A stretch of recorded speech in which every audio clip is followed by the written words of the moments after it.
आचरण सिद्धं सुद्धं पणवीय जिनेन्द्रवर्णे विचन्दमकलङ्कं गुणरयनभूषणोदयं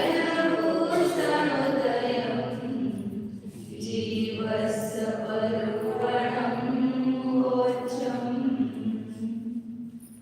जय बोलो सिद्धांत चक्रवर्ती आचार्य विचंद्र देव की जय। जय परम पूज्य चारतर चक्रवर्ती समाज सम्राट आचार्य शांति सागर जी महाराज की जय। जय बोलो प्रातः स्मरणीय गुरुदेव समंत भद्रमुनि महाराज की जय। जय परम पूज्य आचार्य वैष्णव सुंदर सागर जी महाराज की जय। जय परम पूज्य मूल दीक्षा गुरु वात्सल सिंधु आचार्य स्वीय सागर जी महाराज की जय।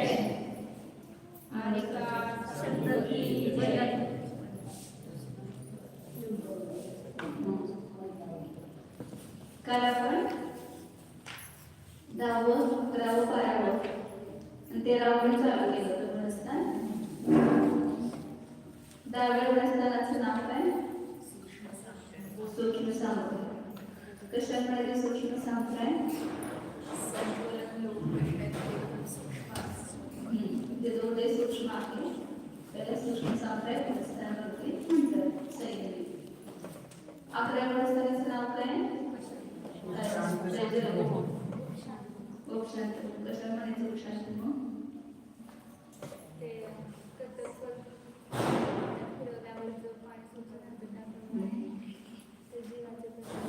जिथे संपूर्ण मोह उपशांत झालेला आहे, संपूर्ण विशेष रूपानं उपशांत झालेला आहे, थोडा पण उदय नाही, वादळ पण नाही, सूक्ष्म पण नाही, पूर्ण मोह ज्या ठिकाणी उपशांत झालेला आहे अशा म्हणजे त्या परिणामाला त्या म्हणतात उपशांत. हे सगळे परिणामच आहेत ना जीवाचे. ते संयमी मुनी आपल्या ध्यानामध्ये ज्यावेळेला लीन होतात त्यावेळेला शपक्षेत्र आरोहण करतात किंवा उपशांत करतात. तर त्याला आरोहण करत असताना त्याच्या परिणामाची विशुद्धी वाढून कर्मामध्ये अशा प्रकारे सगळं उपशम आणि क्षय होतो. आणि त्या कर्माच्या अवस्थेच्या अपेक्षेनं त्या गुणस्थानांनी नावं दिलेली आहेत. तसे बघायला गेलं तर काय सगळे विशुद्धच परिणाम आहेत. आदरकरण, पूर्वकरण आणि वृत्तीकरण जीवाच्या परिणामांची विशुद्धीची काय आहे? पंक्ती जे वाढती पंक्ती अनुसर गुणित रूपाण अनंत गुणित रूपाण परिणामांची विशुद्धी 11व्या गुणस्थानापर्यंत वाढतच चालली. उपशम श्रेणीची उपशम श्रेणीच्या अपेक्षेने वाढत चाललेली आणि शपक श्रेणीची शपक श्रेणीच्या अपेक्षेने वाढत चाललेली. अशा प्रकारे तिथं 11व्या गुणस्थानात काय लक्षात ठेवायचं? सत्तेमध्ये मोह आहे, मोहिनी कर्म आहे, परंतु उदय नाही. त्या पूर्ण त्याचा काय झालेला उपशम झालेला आहे. त्याला काय म्हणतात? उपशांत मोह गुणस्थान म्हणतात. नंतर 12व्या गुणस्थानाचं नाव काय? क्षीण मोह. कशाला म्हणायचं? म्हणजे पूर्ण मोहाचा नाश झालेला, निश्चेष रूपाने नाश झालेला आहे. अशा प्रकारे थोडा पण शिल्लक नाही मोह. सत्तेमध्ये पण नाही, बंध नाही, उदय नाही, काहीच नाही. सगळ्या मोहाचा नाश झालेला आहे. ते 11वं गुणस्थान. 12वं गुणस्थान क्षीण मोह. आणि त्या 12व्या गुणस्थानामध्ये काय होतंय? त्या 3 घाती कर्मांचा नाश होतो. ज्ञानावर, दर्शनावर, ज्ञानावर. आणि मोहण्याचा नाश कधी झाला? 10व्या गुणस्थान. म्हणजे 10व्याच्या शेवटपर्यंत आहे. 10व्याच्या शेवटच्या समयात उदय संपला. म्हणजे 12व्या गुणस्थानात तो पूर्ण नाही. आणि घाती कर्म पण 12व्याच्या शेवटपर्यंत आहे. आणि 12व्याच्या शेवटच्या समयात 3 घाती कर्मांचा नाश झाला. आणि मग कोणतं गुणस्थान उत्पन्न झालं त्या ठिकाणी? संयोग योगी. जे एका जीवाची गुणस्थान आहे सगळे. एक जीव जो आहे तो शपक श्रेणीवर 8वं 9वं 10वं नंतर 12व्या गुणस्थानात गेलं. असं काळ वाचत असताना विचारायला की तिथं पूर्ण मोहण्याचा जिथं नाश झाला तिथं त्याने किती आनंद झाला असेल. 12व्या गुणस्थानामध्ये क्षीण मोह गुणस्थानामध्ये आपला थोडासा मोह कमी झाला तर आपल्याला किती आनंद होतो. थोडं नुसतं आपलं घर सोडलं, हे सोडलं आणि तेवढा मोह कमी झाला तर इतका आनंद. आणि त्यानंतर पूर्ण मोहाचा नाश झाल्यावर किती तिथं आनंदाचा त्यांना अनुभव होत असेल. आणि त्या घाती कर्माचा पण नाश झाला तिथं 10व्या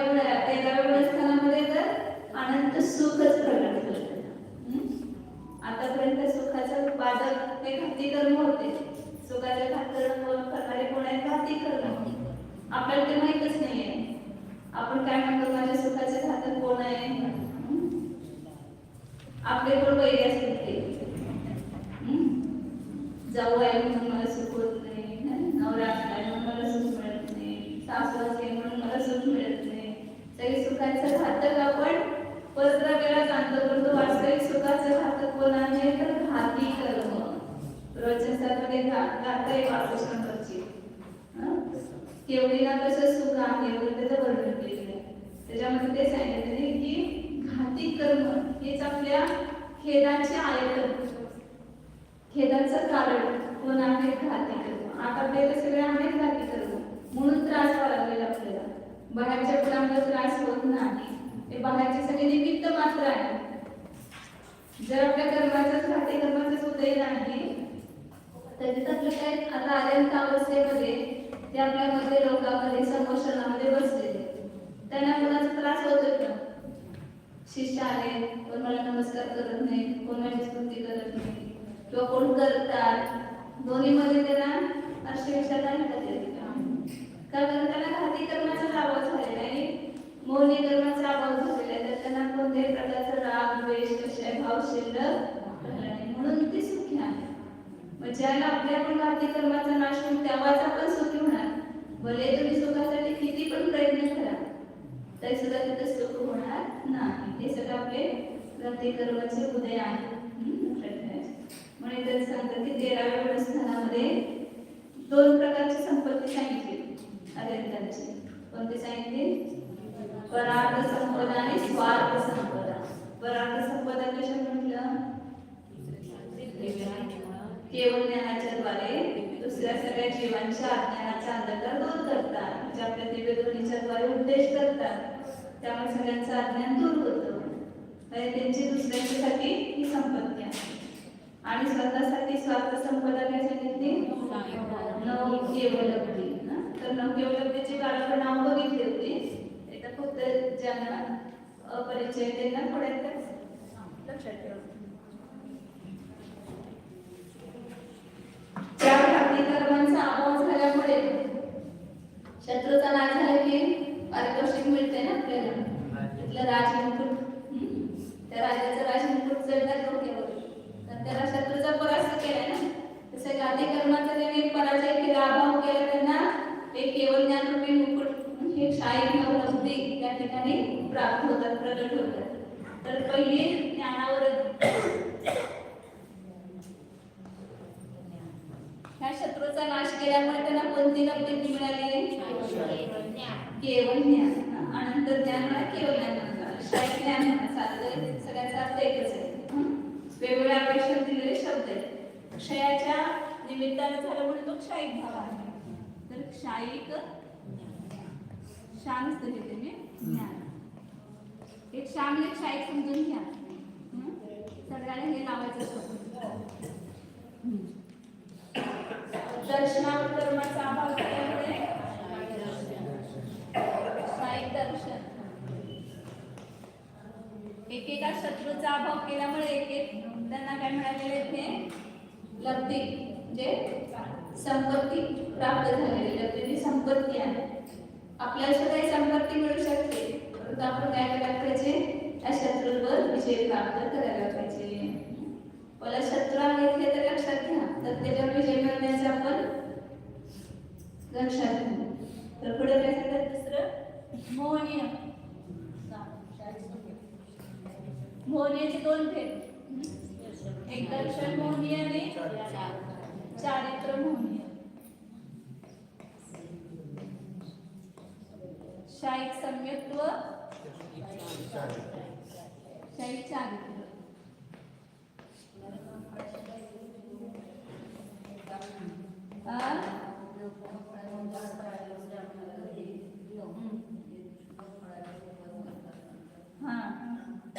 आणि अंतराय, अंतरायचा नाश केल्यामुळे अंतराचे 5 भेद आहेत. तर एक याचा नाश केला की एक लब्धी मिळाली. शाहीक दान, शाहीक लाभ, शाहीक भोग, भोग आणि वीर्य. संसार अवस्थेमध्ये हे सगळे अडथळे होते आपल्याला. दानांतराय कर्माचा उद्याला की त्या ठिकाणी दान होऊ शकत नाही. आता तिथं दानांतराय कर्माचा क्षय झाल्यामुळे त्यांना काय केलं, क्षयिक दान. आता कोणतेही आता निरंतर बघा केवली भगवान सगळ्या जीवांना अभयदान देतात, ज्ञानदान देतात, त्याला काय अडथळा येतो नाही. आणि वास्तविक तर त्याने आपल्या स्वरूपामध्येच लीन आहे. तिथं काय कोणतेही विजन ते दान वगैरे करत नाही, म्हणजे इच्छा करून सहजपणे घडते. त्यांना क्षयिक लाभ पण आहे, क्षयिक भोग. तर त्या ठिकाणी व्यवहारानं दान लाभ भोग काय सांगितलं जातं की लाभ म्हणजे त्यांना त्या ठिकाणी पर असे त्यांचे जे शरीरामध्ये परम अवतारिक शरीर झालेलं आहे, तर दिव्य आणि स्फटिकासारखे शुद्ध असे परमाणु निरंतर ग्रहण होत आहेत. हा, आणि तसं हे व्यवहार ज्ञान सांगितलं. निश्चय ज्ञानानंतर आपल्याला त्यांना आपल्या आत्मस्वभावाची प्राप्ती झालेली हाच खरा काय झालेला आहे, शाहीक लाभ झालेला आहे, शाहीक भोग पण आहे त्यांना. त्या ठिकाणी सांगितलं की संसारात पुष्पवृष्टी होते आणि काय भोग नाही पुष्पवृष्टी आहे. उपभोगामध्ये ते सांगितलं अशोक वृक्ष, सिंहासन वगैरे सगळे उपभोग. जे भोग आपण त्याला म्हणतो ना, एकदा भोगून सोडतो त्याला भोग म्हणतात, आणि पुन्हा पुन्हा त्याचा भोग घेतो ते उपभोग. पुष्पवृष्टी झाली की पुन्हा ती पुष्पवृष्टी होत नाही, म्हणून त्याला भोग म्हटलेले. ते क्षयिक त्यांना भोग प्राप्त झालेला आहे. आणि आपल्या आत्मस्वरूपाचं ते निश्चयानंतर त्यांना क्षयिक भोग झालेले, म्हणजे आपल्या आत्मस्वरूपाचं सतत काय करतात ते भोग करतात आणि त्याचा तो भोग घेतात. आणि क्षयिक वीर्य त्यांच्या ठिकाणी प्रगट झालेल्या आत्म्यामध्ये अनंत शक्ती, ही अनंत केवळ ज्ञान आणि केवळ दर्शनाला धारण करण्याची सामर्थ्य. प्रत्येक ज्ञानाबरोबर ज्या व्याख्या लागतात त्याला काय लागतात, तिथं वीर्यांतराय कर्माचा क्षोभ. कारण का ज्ञान होण्यासाठी आत्मिक शक्ती पण आवश्यक असते. मग ती शक्ती वीर्यांतराय कर्माच्या क्षोभ शमाने प्रकट होते संसार अवस्थेमध्ये. आता केवली भगवंताला काय झालं, वीर्यांतराय कर्माचा क्षयच झाला, त्यामुळे त्यांना पूर्ण अनंत ज्ञान आणि अनंत दर्शनाला धारण करण्याचे सामर्थ्य. एका समयामध्ये 3 लोकातील 3 काळातील सगळ्या द्रव्यांना त्यांच्या अनंत गुण, नेहमी माताची सांगते ना किती गुण आहेत प्रत्येक जीवामध्ये, आकाश द्रव्याच्या प्रदेशांपेक्षा सुद्धा अनंत एवढ्या गुण आहेत. अनंत प्रदेश आकाश द्रव्याच्या पेक्षा अनंत पट एवढे गुण एकेका जीवामध्ये आहेत. आणि असे अनंत अनंत जीव, त्यांचे गुण उद्गत किती आहेत, जीवापेक्षा पण अनंत पट. त्या सगळ्या उद्गत द्रव्यामध्ये पण अनंत गुण आहेत. आणि आकाश द्रव्य, कालद्रव्य, धर्मद्रव्य, अधर्मद्रव्य सगळ्यांचे अनंत गुण, त्या सगळ्या अनंत गुणांसहित आणि त्या एकेका गुणाच्या अनंत पर्याय, भूतकाळात झालेल्या, वर्तमान काळातली आणि भविष्य काळातली, अशा त्या सगळ्या अनंत पर्यायांना, आणि त्या पर्यायामध्ये एक पर्यायामध्ये आविर्भाव प्रतिच्छेद किती आहेत, अनंत अनंत. त्या सगळ्या अनंत अनंत आविर्भाव प्रतिच्छेदांना एका समयाच्या अंतर. तर किती मोठं सामर्थ्य. आता आपल्याला सुद्धा थोडंसं समजा बुद्धी जास्त लावली, थकवा येतो की लगेच, नको आता बस 1 तास वाचल्यानंतर थकवा येतो आपल्याला. त्यानंतर ते ज्ञानाला धारण करण्याची तेवढी आत्मशक्ती पाहिजे. वीर्यांतराय कर्माचा पण आपल्याला तिथे क्षोभ लागतो. तसे तर केवलीला ते अनंत ज्ञान आणि दर्शन धारण करण्यासाठी अनंत वीर्य पाहिजे, आणि त्या वीर्यांतराय कर्माचा त्यांना क्षय झाल्यामुळं ते अनंत वीर्य त्यांना प्रकट झालेलं आहे, त्याला शाहीक वीर्य म्हणतात. असे हे 5 लब्धी त्यांच्या ठिकाणी प्रकट झालेले आहे. तर हे 9 लब्धी म्हणतात त्याला, 9 केवळ लब्धी. आपण स्तुतीमध्ये पण येतात. लाभमध्ये काय सांगितलं,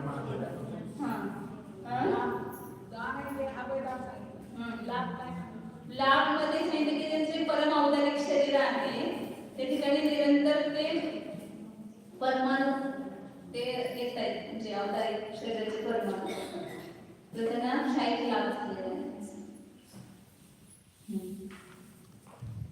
आता पुढे हे 9 केवळ लग्नाचं सांगितलं मागच्या गाथेमध्ये. आता पुढचे अजून 64 नंबरची गाथा आहे संयोग केवली जिन का म्हणतात त्यांना ते सांगितलं. असहाय्यनान दंसण सहिवो इति केवली भुजोकेन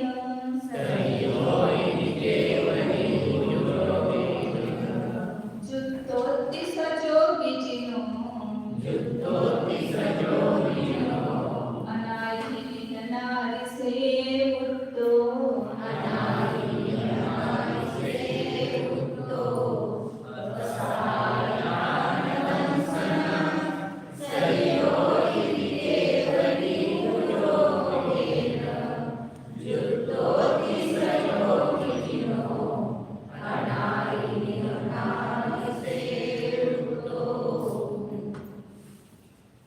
संयोग केवली जिन. तिसऱ्या 13 गुणांना काय म्हणतात? संयोग केवली जिन.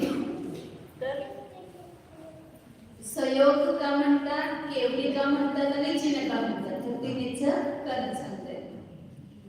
केवली केवळ म्हणजे एकट्याने केलं, केवळ एकटा होतो मी असं म्हणतो ना. केवळ म्हणजे असहाय्य, दुसरं कोणी सहाय्य नाही त्याला म्हणायचं केवळ असहाय्य.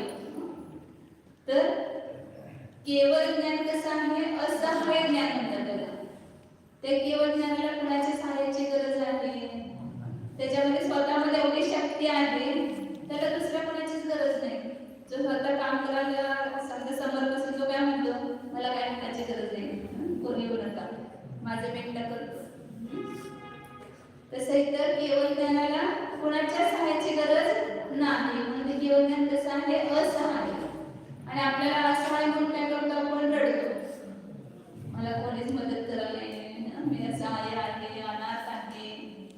आचार्य असहाय्य म्हणजे काय अर्थ करताय? ज्याला दुसऱ्याच्या सहाय्याची गरजच नाही, आवश्यकताच नाही, तो सहाय्य आहे. सगळे करायला तयार आहे मदत, परंतु त्याला कोणाची आवश्यकता नाही, असे केवळ ज्ञान. असहाय्य असहाय्य ज्ञान आणि दर्शन या दोन्हीने सहित आहे म्हणून त्यांना काय म्हणतात? केवली. केवली शब्द का प्रयोग केला त्यांच्यासाठी तर केवळ ज्ञानाने युक्त आहे आणि केवळ म्हणजे असहाय्य.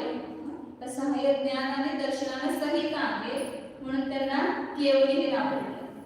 आणि जोगेन जुक्तोति सजोगी, योगाने युक्त आहे सहयोगी. केवली सहयोग, तर योग आणि समनी सहित, जे योगाने सहित आहे. अजून त्या ठिकाणी मनोयोग, वचनयोग, कायोग, मनोयोग उच्चारण आहे केवलीच्या ठिकाणी. तिथे आपल्यासारखं भाव म्हण नाहीये. ज्याप्रमाणे मनाने विचार करतो तसं केवली मनाने विचार करेल नाही, परंतु द्रव्य मन आहे त्याला सुद्धा. आणि त्या द्रव्य मनासाठी प्रत्येक समयाला मनोवर्गणा ग्रहण करून ते मनोरूपाने परिणमण्याचं कार्य चालू आहे. म्हणून त्या मनोवर्गणीच्या अवलंबनानं त्यांना मनोयोग सांगितलेले, परंतु आपल्यासारखं भाव म्हण नाही, द्रव्य मन म्हणून उच्चाराला त्यांना मनोयोग सांगितलेला. आणि वचनयोग पण आहे, निवेदन वगैरे करते ना, वचन वर्गणीला पण ग्रहण करतात भाषा वर्गणा, त्यामुळे वचन योग आहे. आणि कायोग पण आहे, शरीरासाठी पण ते काय आहारवर्गणा ग्रहण करणं सुरू आहे. आणि त्यांचा विहार वगैरे हे सगळं काय शरीराचं कार्य पण आहे. केवळीचा विहार होतो, बसतात, उठतात वगैरे. तर अशा प्रकारे 3 योग त्यांच्या ठिकाणी आहेत. त्याला काय म्हणतात? सहयोगी, योगानं सहित. पुढे पुढे संयोग म्हणतात, संयोग केवली, संयोग केवली म्हणायचं हे लक्षात ठेवा. संयोग जातो उलटा होतो ना. सहयोग योगानं सहित, सहयोग केवली. काय काय शब्द असे रूढीने किंवा ऐकून चुकीचे कानावर पडतात आणि ते आपण तसेच ग्रहण करतो. कितीतरी पूर्वी पाठ असे म्हणायचे, भक्तांबर स्तोत्र. कोणतं स्तोत्र? भक्तांबर. बोलणे सांगायचे त्यांचे आठवण सांगायचे. मामा तुमची मुली बघायला जायचे. त्या मुलीला पहिला प्रश्न, तुला काय येते बाळ? मला भक्तांबर स्तोत्र येते. काय भक्तांबर स्तोत्र येते तुला? ते सगळे विद्वान होते मामा, त्यांचे सगळे पंडित होते. भक्तांबर ती म्हणायची. मग ते भक्तांमध्ये तिचं हे काढायचे. भक्त अंबर म्हणजे ते वस्त्र. कोणतं स्तोत्र आहे ते? भक्तांबर. भक्तांबर म्हणायचं नाही, त्या म्हणायचं भक्तांबर. जे भक्त असे जे अंबर म्हणजे देव असा अर्थ आहे त्याचा. आणि ते भक्त अंबर म्हणजे वस्त्र झालं. भक्त पण झालं वस्त्र. तर ते अर्थ लक्षातून म्हणायचं. तसे ते संयोग केवली म्हणतात पुष्कळ जण. तर संयोग शब्द वापरायचा नाही, संयोग. संयोग केवली, योगानं जी संहिता आहे. आणि जिन म्हणजे ज्याने घाती कर्मावर विजय मिळवलेला आहे. जो जिंकतो त्याला जिन म्हणतात. कशाला विजय मिळवला त्याने? घाती कर्मावर, म्हणून त्याला जिन म्हणतात. तसं संयोग केवली जिन.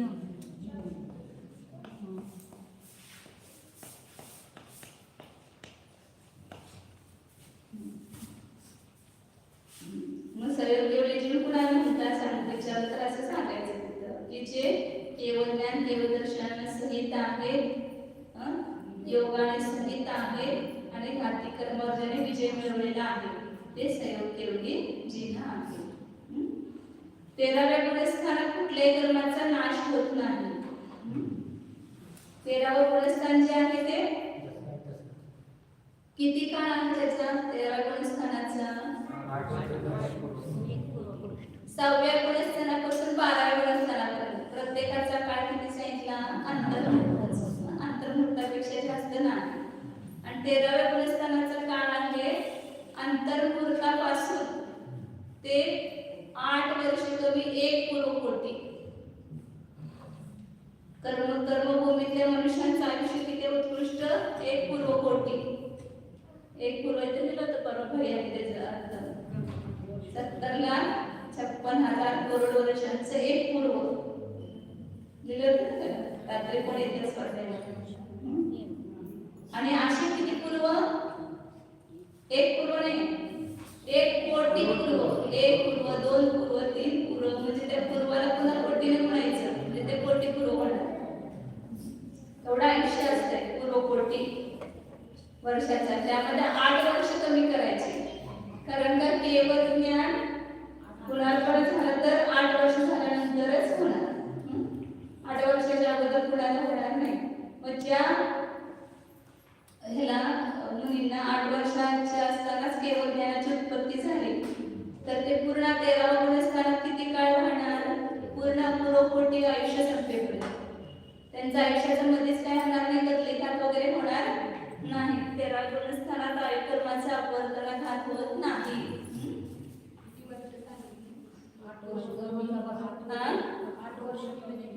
पूर्वकोटी म्हणजे पूर्व एका पूर्वाचे 70,56,000 करोड वर्ष होतात. एवढे वर्ष 84 लाख गुणिले 84 लाख बरं 70,56,000 करोड वर्ष. आणि त्याला पुन्हा 1 कोटीने गुणायचं. 1 कोटीचे 7 शून्य येणार त्याच्यावर करोड. 70,56,000 करोड वर्षांचं 1 पूर्व. आणि असं 1 पूर्वाचं आयुष्य असत नाही, 1 पूर्व कोटी वर्षाचं आयुष्य असतं. आदिनाथ भगवंतांचं होतं 84 लाख पूर्व होतं आणि 1 कोटी पूर्व. वर्ष 365 दिवसातून घ्यायचं. वर्ष 365 दिवसातून घ्यायचं.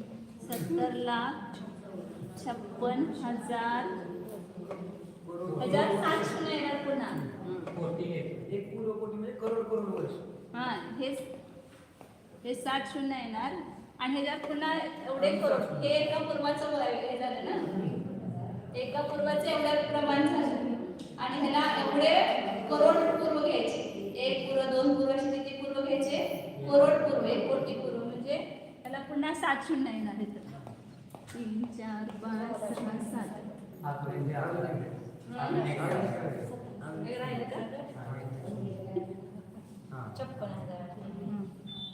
वर्ष. एवढे वर्ष एवढ्या वर्षाचं आयुष्य उत्कृष्ट आयुष्य आहे ते जर का बघितलं परत सांगा परत सांगा हा 13व्या गुणस्थानाचं काळेला म्हणायचं एक पूर्व कोटी.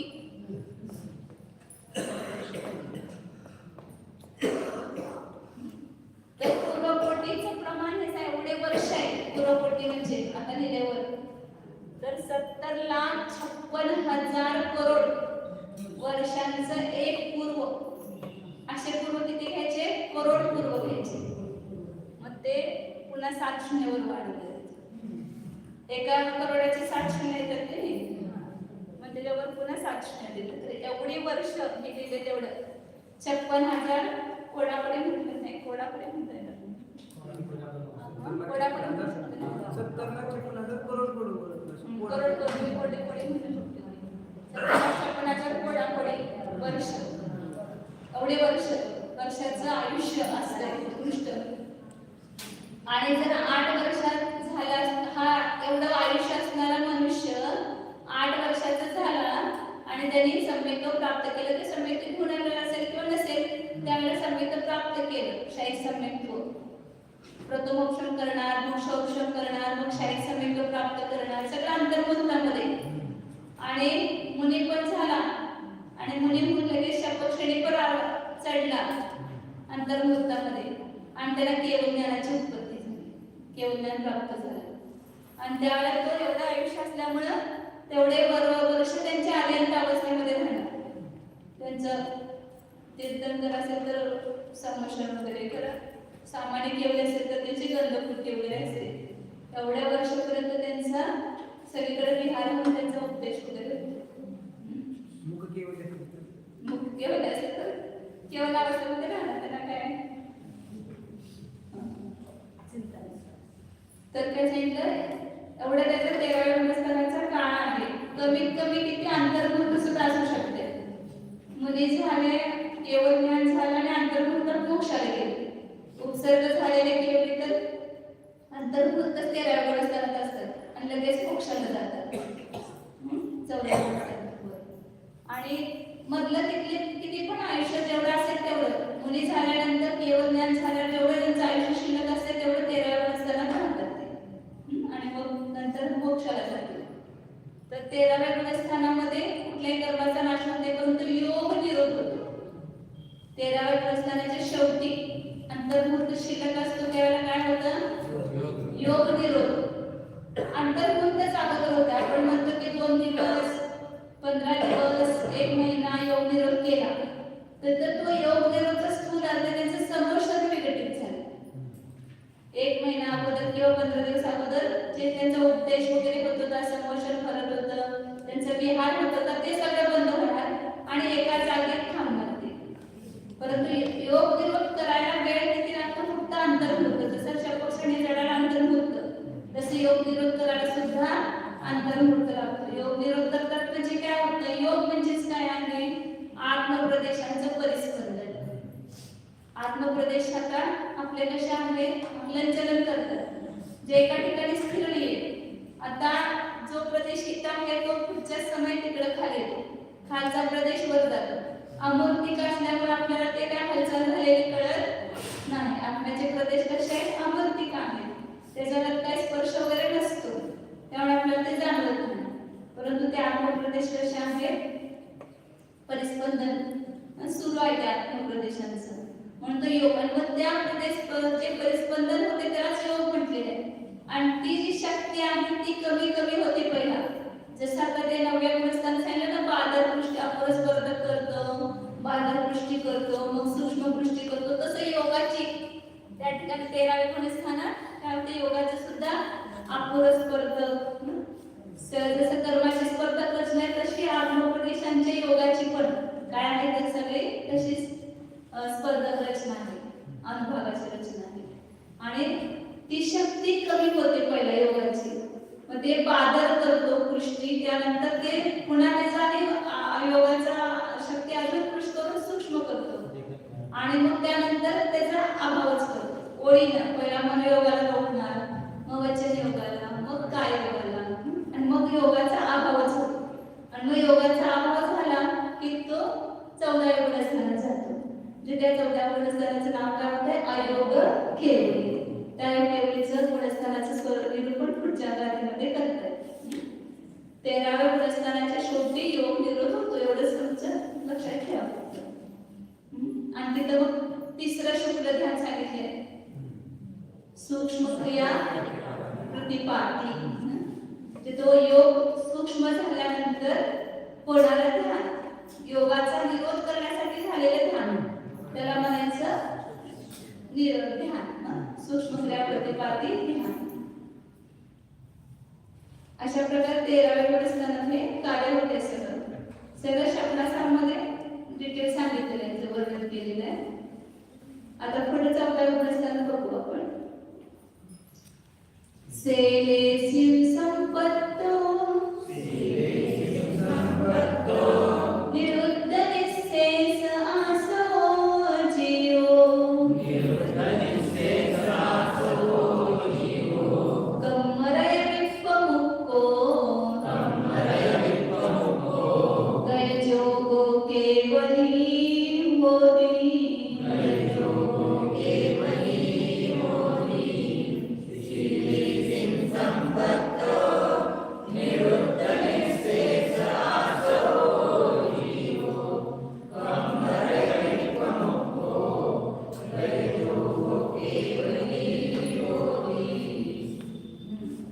आता ज्याला सहयोग केवलीतून तो योगाचा अभाव करून अयोग्ययोगी होतो.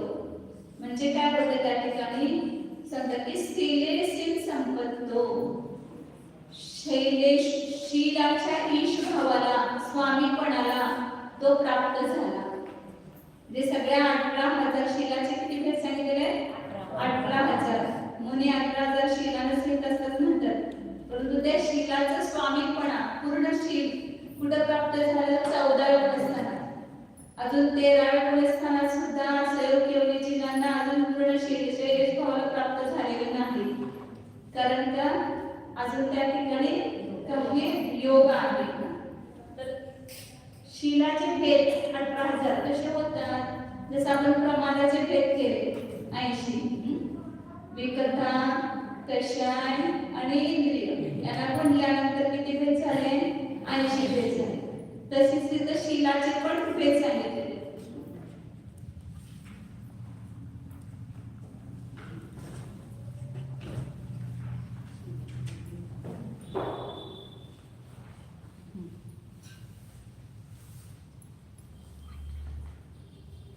तर 3 प्रकारचे काय आहेत? योग. योग किती प्रकारचे आहेत? मनोयोग, वचनयोग, काय. त्याचा निरोध करणं हे शील आहे. मनयोग, वचनयोग, कायोग होणं हे शीलाचं काय झालं? विरुद्ध, अशील झालं. त्यांचे शीलाचं पालन नाही झालं योगामध्ये. आणि त्याचे म्हणून मुक्ती सांगितलं, मनोवृत्ती, वचनवृत्ती आणि कायवृत्ती. नंतर सांगितलं मनकरण, वचनकरण आणि कायकरण. हे 3 करण म्हणजे क्रिया घ्यायच्या ठिकाणी. योग वेगळा आणि क्रिया वेगळी. क्रिया झाली तर तोच योग होता याचा काही नियम नाही. म्हणजे आता आपण बोलतो, हे वचनकरण झालं, ही वचनाची क्रिया झाली, परंतु त्या वचन प्रक्रियेच्या अवलंबनाने जे आत्मप्रदेशांचं परिस्पंदन होतं त्याला काय म्हटलं? योग म्हटले. मनाला आपण विचार करतो, ही मनाची क्रिया झाली, आणि त्या मनोवर्गणीच्या अवलंबनाने आत्मप्रदेशाचं परिस्पंदन होतं, ते काय आहे? मनोयोग आहे. नंतर कायची क्रिया, उठणं, बसणं, झोपणं, चालणं, बोलणं, हे सगळं काय? बोलणं नाही, चालणं, हे सगळं काय? कायची क्रिया आहे. आणि त्याच्या जे काय वर्गणीच्या निमित्तानं आत्मप्रदेशांचं हलनचलन होतं त्याला काय म्हणतात? काययोग. म्हणून करण आणि योगामध्ये अंतर आहे. आणि ते क्रिया होताना तोच योग होतो त्याचा नियम नाही आहे. दुसरा पण योग होऊ शकतो. आपण आता बोलतोय, पूर्ण बोलत असताना वचनयोगच असतो का? नाही. मधून मनयोग पण होतो, वचन काययोग पण होतो. ध्यानाला बसले आपण तर तिथं फक्त मनोयोगच असतो का? नाही, तिथं पण वचनयोग, काययोग होतो. म्हणून योग आणि क्रियेमध्ये थोडा अंतर आहे. तर 13व्या गुणस्थानात हे 3 योग पण आहेत आणि क्रिया पण आहे. इथं मन, करण, वाचन, करण, काय करणं रहित असं घ्यायचंय. म्हणजे मनकरण मुक्त असं सगळीकडे आता ते लावणार आहे इथे. वचनकरण मुक्त आणि कायकरण मुक्त. तसंच संज्ञा आपण 4 संज्ञानं विरत. आहार संज्ञेपासून विरत. 4 प्रकारच्या संज्ञा परवा सांगितलं त्या कधीतरी. आहार, भय, मैथुन आणि परिग्रह आपण जे पहिला लावत असताना सांगितलं होते. तर हे म्हणजे शील नाही. आहार संज्ञेपासून विरत होणं हे शील. भय संज्ञेपासून विरत होणं हे शील आहे. मैथुन संज्ञेपासून विरत होणं, विरत म्हणजे रहित, त्याच्यापासून विरक्त. आणि परिग्रह संज्ञेपासून विरक्त होणं हे काय आहे? शील आहे. आणि हे 4 ठिकाणी पूर्ण शील नाही. आता मुनिराजांना पण शील आहे, परंतु त्यांना पण आहार संज्ञा आहे की नाही? 6व्या गुणस्थानामध्ये त्यांना पण आहार संज्ञा आहे, आहाराची इच्छा होते. भय पण आहे, पूर्णतः भयाचा नाश झालेला नाही. 8व्या गुणस्थानापर्यंत भय सांगितलेलं आहे. आणि वेदाचा उदय तर तिथं मैथुन पण आहे त्यापेक्षा. आणि परिग्रह, लोभाचा उदय तर तिथं परिग्रह पण आहे. त्यामुळं पूर्णतः त्यांना, परंतु संसारी सामान्य गृहस्थांच्या सारखं नाही, म्हणून त्यापेक्षा त्यांना शील म्हटलेलं आहे. परंतु पूर्ण शीलाचं स्वामी कधी होणार आहे? सगळ्यांचा आदर झालेला.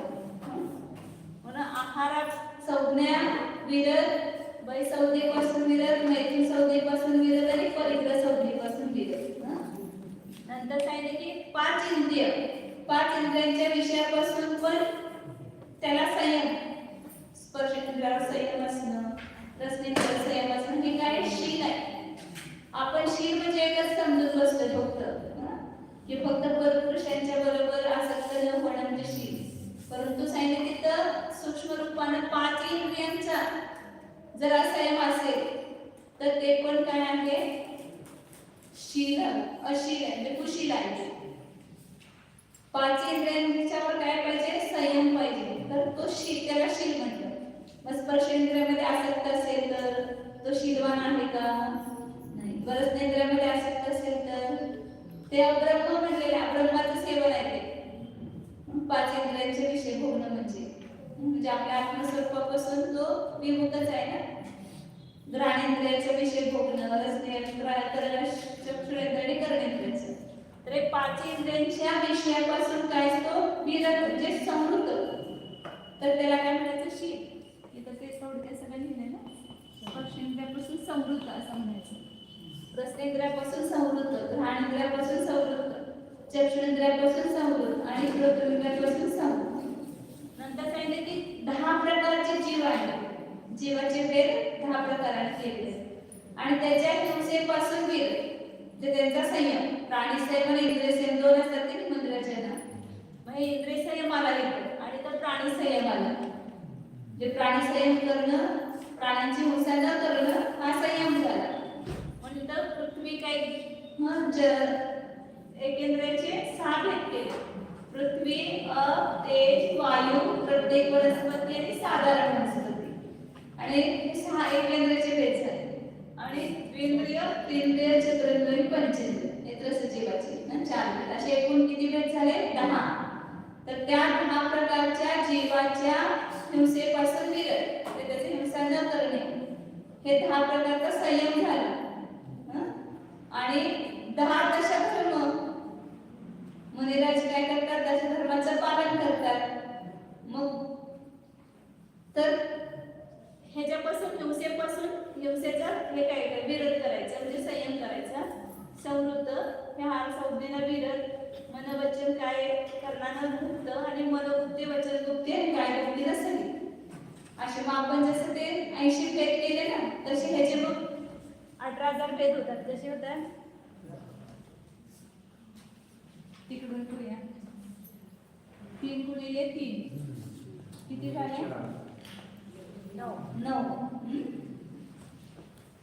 9 गुणिले 4 किती झाले? 36. हे संज्ञा. 36 गुणिले 5 इंद्रियांचा संयम किती झाले? 5 × 30, 5 ते 15 3 18, 180 भेद झाले. आणि 180 गुणिले 10 1800.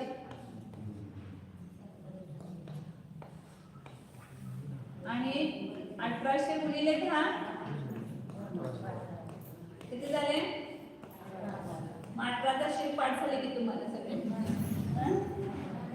किती सोपं आहे की नाही? 18 राशीची नावं सांगा म्हटलं तर नाव सांगता येतं की नाही?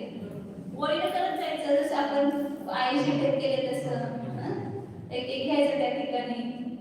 क्षमा धर्मयुक्त, पृथ्वी काय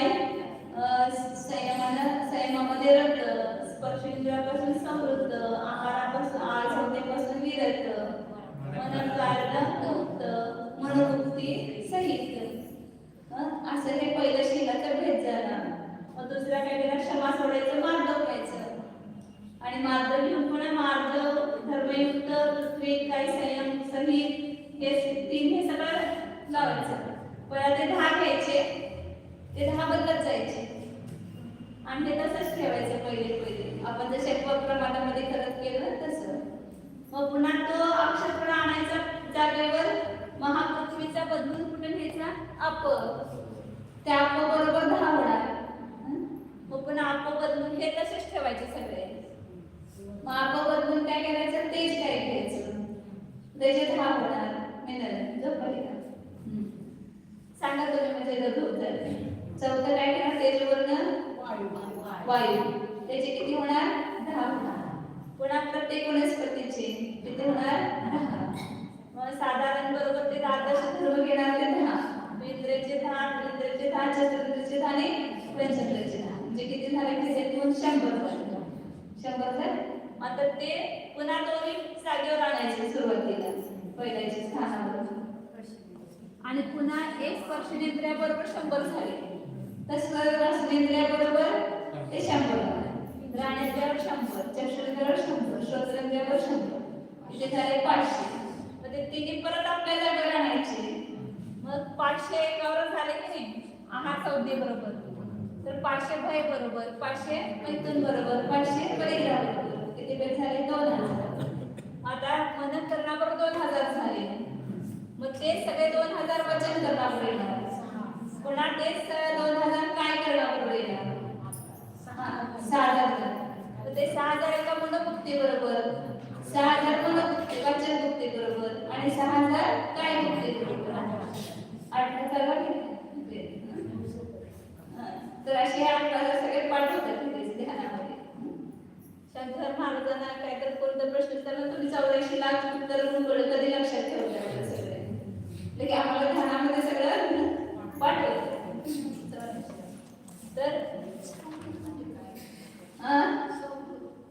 म्हणजे ते झाकलेलं म्हणजे स्पर्शेंद्रियापासून जर संयम म्हणा तिथं स्पर्शेंद्रिय संयम म्हणजे तरी चालतं. संवृत्त म्हणजे झाकणं.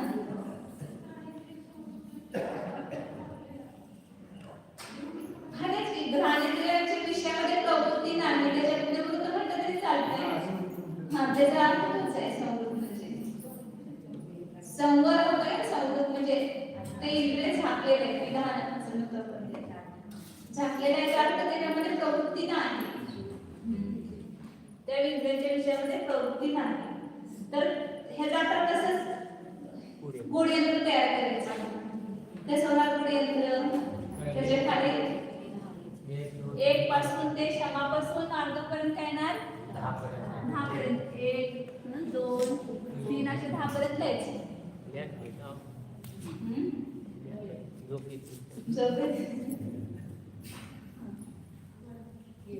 1, 2, 3, 4, 5, 6, 7, 8, 9, 10. आता तुम्ही सांगायचं पुढे.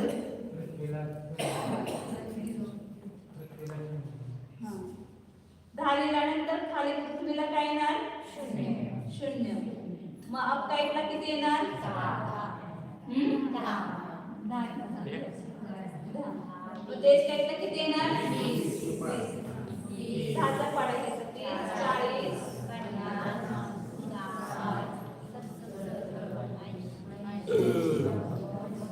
बरं 90, 100 येते. तर हे पहिला म्हणजे 0 येणार त्यामुळे 100 येते. 100. काय तर स्पर्शेंद्रियामध्ये 0. नंतर रसनेंद्रियापासून संवृत्त ते 90 मध्ये 10 नसण्याचे 100 आले. 200, 300 आणि 400. ते तिन्ही मिळून 500 होणार. 490 आणि 10. आरामध्ये 0, भयामध्ये काय ना 400 मध्ये 100 नी 100 500 1000 आणि 1500. आता इथं परत मनकरणामध्ये 0, वचनकरणामध्ये काय ना 2000 आणि 4000. मनोगुप्तीला 0, वचनगुप्तीला 6000 आणि 12000. आता ते सगळ्यांची शेवटची बेरीज केली तर किती येते? 18,000. 12,000 आणि 4 16, 16 आणि 1500 म्हणजे 1750. आणि ते 500 400 90 आणि 100 अशी म्हणून किती झाले? बरोबर 18,000. कशाचे भेद आहे? शिलाचे. त्यातला आपल्याला कुठला आहे बघा तशी.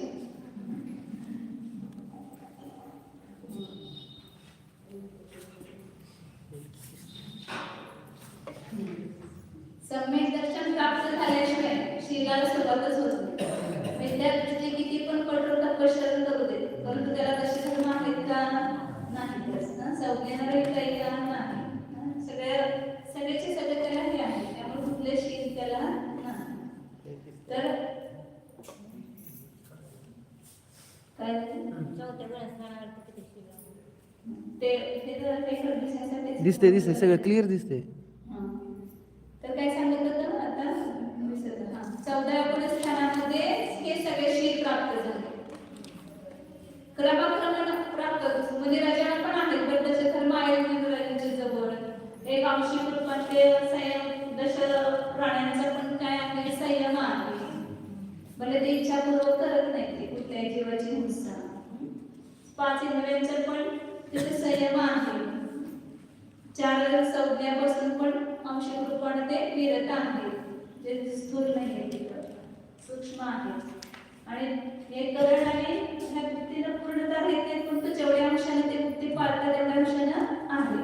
म्हणून त्यांना 18 वर्षाचं हे म्हणतात. परंतु पूर्णता झाली ती 14व्या अवस्थेत.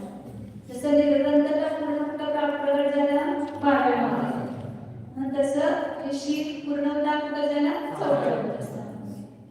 तर म्हणून 14व्या अवस्थांमध्ये जीवन काय म्हणतात? ते पूर्ण शीलाचे स्वामी आहे, स्वामीपणाला प्राप्त झाले.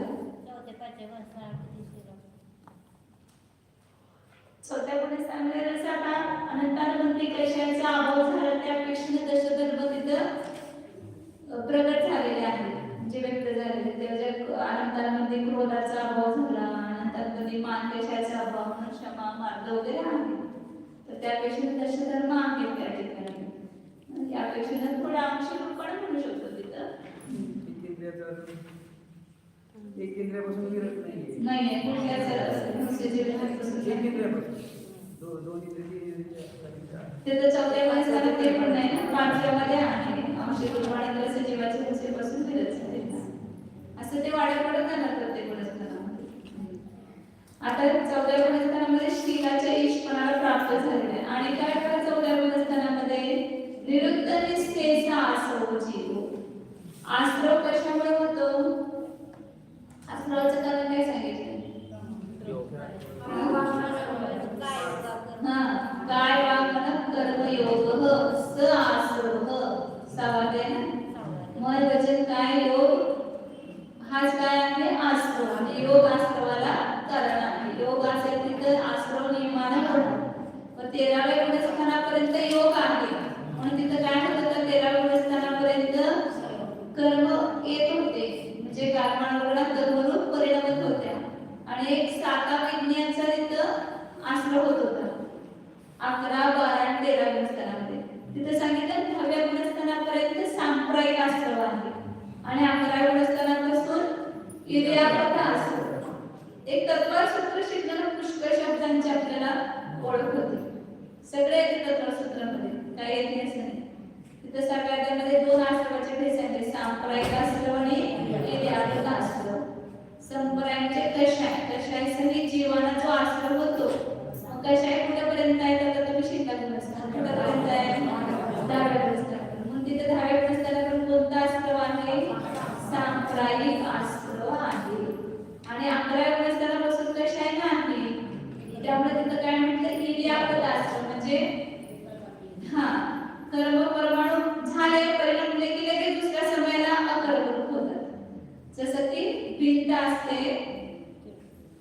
वाळलेली भिंत आहे, त्याच्यावर जर सिमेंट टाकलं, धूळ टाकली तर ते लगेच काय होतंय, ते स्वीकारत नाही, पडते लगेच ते. त्याप्रमाणे ते कर्म येतात पण आपल्याला चिकटत नाही, लगेच काय होतात ते निघून जातात, म्हणजे लगेच अकर्मरूप होतात, एक समय ते येतात आणि जातात. तर त्याला म्हणतात इर्यापद. गमन हेच त्यांचा मार्ग आहे, इर्या हे त्यांच्या मार्गाचे इर्यापद असतो. हा 11, 12 आणि 13 या 3 गुणस्थानामध्ये योग असल्यामुळं तिथं आश्रय होतो. परंतु आता योगाचा पण अभाव झाला 14व्या गुणस्थानात, त्यामुळे आता कर्मच येत नाही. म्हणून पूर्ण आश्रमाने काय झाले, ते रहित झाले, कुठल्याच प्रकृतीचा त्यांना आश्रय होत नाही. म्हणून त्यांना काय म्हणलं, निरुद्ध निश्चेष आश्रय, संपूर्ण आश्रमाचा त्यांनी निरोध केलेला आहे. आणि नवीन तर आश्रय होतच नाही. आणि आता पूर्वी जे बांधलेलं कर्म आहे ते अजून आहेत. किती कर्म आहे त्यांची जवळ? 4 कर्म, आघाती कर्म. नाम, गोत्र, आयु, नाम, गोत्र आणि वेदनीय हे 4 कर्म आहेत. परंतु ते कर्माचं सुद्धा काय होतं, 14व्या गुणस्थानामध्ये नाश होतो. म्हणून कंकर मुक्तो, कर्मरूपी धुळीनं मुक्त झालेले ते, जे तिथं 14व्या गुणस्थानापर्यंत आहे. 14व्या गुणस्थानाच्या शेवटी 4 आघाती कर्मांचा पण नाश होतो. अशा प्रकारे ते गय योगो केवली होते. योगगत म्हणजे गेलेला, निघून गेलेला योग ज्यांचा, म्हणून त्याला काय म्हटलं, अयोग, योग रहित आहे म्हणून अयोग. 13व्या 14व्या मध्ये फरक काय आहे, 13व्या गुणस्थानात योग सहित आहे आणि 14व्या गुणस्थानामध्ये योग रहित आहे. आणि 14व्या गुणस्थानाचा काळ अत्यंत अल्पांतर होतो. किती सांगितलं त्याचा काळ? 5 ह्रस्व स्वर उच्चारण मात्र, म्हणजे अ, इ, उ, ऋ, ऋ हे 5 मात्रा. एका ह्रस्व स्वराची मात्रा किती असते? 1 मात्रा असते. याचा जो उच्चारणाचा काळ आहे त्याला 1 मात्रा म्हणतात. दीर्घ उच्चारणाला 2 दुप्पट वेळ लागतो आणि ह्रस्व उच्चारणाला त्याच्या अर्धा वेळ लागतो आणि 1 मात्रा. तर अ, इ, उ, ऋ आणि ऋ हे 5 स्वर आहेत, ह्रस्व स्वर 5 आहेत. तर ह्या 5 ह्रस्व स्वराला उच्चारण्यासाठी जेवढा काळ लागतो तेवढा काळ 14व्या गुणस्थानामध्ये ते जीव राहतात आणि तेवढ्यामध्ये त्यांचं शरीर सगळं कापडासारखं उडून जातं. शरीर आपल्यासारखं राहत नाही, तिथं प्रेत राहत नाही, त्यांचं सगळं कापडासारखं उडून जातं. कारण त्या शरीरासाठी परमाणु तर येतच नाहीत नवीन, कारण योगाचा अभाव झालेला आहे. त्यामुळे ना कर्म येतं ना कर्म येतं. कर्म आणि मोकर्म दोन्हीचा संयोग कशामुळे होतो? योगामुळे होतो. आणि योगाचा अभाव झाल्यामुळे कर्म पण येत नाही आणि नोकर्म पण येत नाही. आणि जे पूर्वीचं शरीर आहे ते सुद्धा काय होतंय? उडून जातं कापडासारखं. आणि त्यांचं जे कर्माचा पुंज आहे तो सुद्धा 14व्या गुणस्थानाच्या शेवटी सगळा उदयाला येऊन सगळा अकर्मरूप होऊन जातो, नष्ट होऊन अकर्मरूप होतो. आणि मग ते जीव काय होता? सिद्ध अवस्थेला प्राप्त होता, संसारात लीन झाले. 14व्या गुणस्थानाच्या शेवटच्या समयापर्यंत संसार आहे आणि 14व्या गुणस्थान संपलं की संसार संपला. तसं म्हणजे 4थ्या गुणस्थानामध्ये तो जीव श्रद्धा मुक्त झाला, दृष्टीने मुक्त झाला. ते श्रद्धेमध्ये तो काय अनुभव करतो की मी सिद्ध समान आहे, त्यामुळे त्याला श्रद्धेतून मुक्त म्हणतात. 12व्या गुणस्थानामध्ये तो काय झाला? भाव मोक्ष झाला. 12व्या गुणस्थानामध्ये त्याचा भाव मोक्ष, म्हणजे 13व्या गुणस्थानाच्या सुरुवातीला भाव मोक्ष झाला. आणि 14व्या गुणस्थानाच्या शेवटी काय झाला? द्रव्य मोक्ष, दृष्टी मोक्ष, भाव मोक्ष आणि द्रव्य मोक्ष.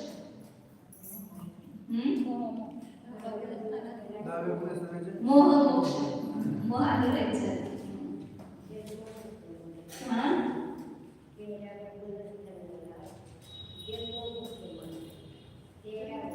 जन्ममुक्त, जीवनमुक्त, जीवनमुक्त म्हणतात, जीवनमुक्त म्हणजे असून त्यांचं जीवन असं सुद्धा ते मुक्त आहे. अर्धमुक्त म्हणतात, जीवनमुक्त म्हणतात, भावमोक्ष झाला म्हणतात. तर तिथं कोणतेही भाव, इंद्रिय, भाव, मन सगळ्याचा अभाव झालेला आहे. पुढं तर अशा प्रकारे हे 14 गुणस्थान वेळ झाली. 14 गुणस्थानात काय म्हटलं आयोग केवली जीव केवळ त्या नाहीच त्या ठिकाणी सगळे 14 गुणस्थानात 13 गुणस्थानात कोणते आहेतच पुन्हा फक्त बाहेरून काय झालेलं आहे योगाचा अभाव झाल्यामुळे कर्माच्या आश्रमाला रहित झालेले आहेत आणि पूर्वी जे कर्मरूपी खुले आहेत ते सुद्धा त्यांना सुद्धा ते सर्वता रहित होतात आणि गतयोग आयोग केवली अशा प्रकारे हे 14 गुणस्थान संपलेले आहेत. आता पुढे फक्त 14 गुणस्थानामध्ये जिथे जिथे निर्जरा होते त्या निर्जरेचं वर्णन करणार त्याचे स्थान किंवा अंगस्थान म्हणा ते सांगतायत आणि त्याच्यानंतर सिद्धांचं वर्णन उद्या किंवा परवा दिवशी संपेल आपल्याने तर उद्या जर हे उपकरणा झाल्या की परवा दिवशी सिद्धांचं वर्णन म्हणून संपेल अधिकार. मग दुसरा कोणता अधिकार आहे जीव समास अधिकार फार महत्वाचा आहे आपल्या चरणायोगासाठी द्रव्ययोगासाठी सगळ्यासाठी खूप महत्वाचं आहे. आपण व्यवहारात का पाणी गाळायचं का आपण विनाकारण अग्नी जाळायची नाही तर आपण कुठे जेवण हिंसा करायची नाही सगळं आपल्याला तिथं लक्षात येतं किती सूक्ष्म आहे. आपण तिथं जीव आहे हेच जाणत नाही आणि तिथे एक जीव नाही तर किती जीव आहे हे सगळं आपण बघितलं लक्षात येतं किती प्रकारचे जीव आहे हे सगळं त्याचं वर्णन आहे.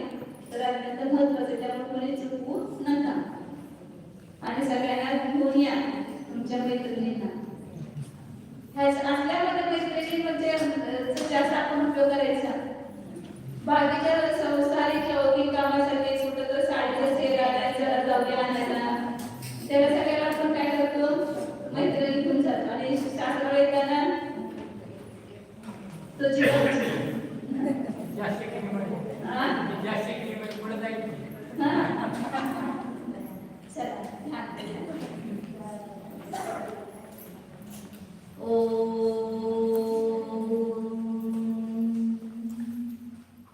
जाना हा मी शुद्ध चैतन्यमय जीवच आहे हा मी ज्ञान दर्शन संपन्न आहे. पहा स्वतःला हे अनंत ज्ञान अनंत दर्शन कोठून आले ते आपल्या आत्म्यातच होते तिथूनच ते प्रगट झाले बाहेरून कुणी दिलेले नाही. ही सगळी आपली संपत्ती आहे ती आता आहे आपल्या जवळ परंतु आपल्याला ती प्राप्त नाही. ही संपत्ती प्राप्त झाली की आपण पण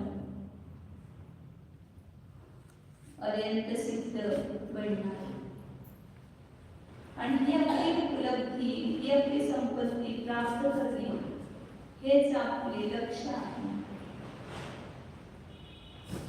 तर ते लक्ष्य सिद्ध करण्यासाठी आपल्याला पुरुषार्थ करावा लागेल. परत परत पुन्हा पुन्हा त्या आपल्या संपत्तीची आठवण करा भावना करा मी असा आहे मी अनंत गुणाने संपन्न आहे अनादि अनंत ध्रुव शुद्ध चिदानंद स्वरूप आहे. हे मनुष्यादी तर काही काळाकरता मिळालेली ही पर्याय आहे ती नष्ट होणार आहे परंतु माझे ध्रुव स्वरूप कधीही नष्ट होणार नाहीच. ते आपल्या ध्रुव स्वरूपाला जाण्यासाठी आहे ते इथेच आहे बाहेर शुद्ध चैतन्य स्वरूप ज्ञानानंद स्वरूप लोकोत्तीर्ण न्यायक स्वरूप शुद्ध एको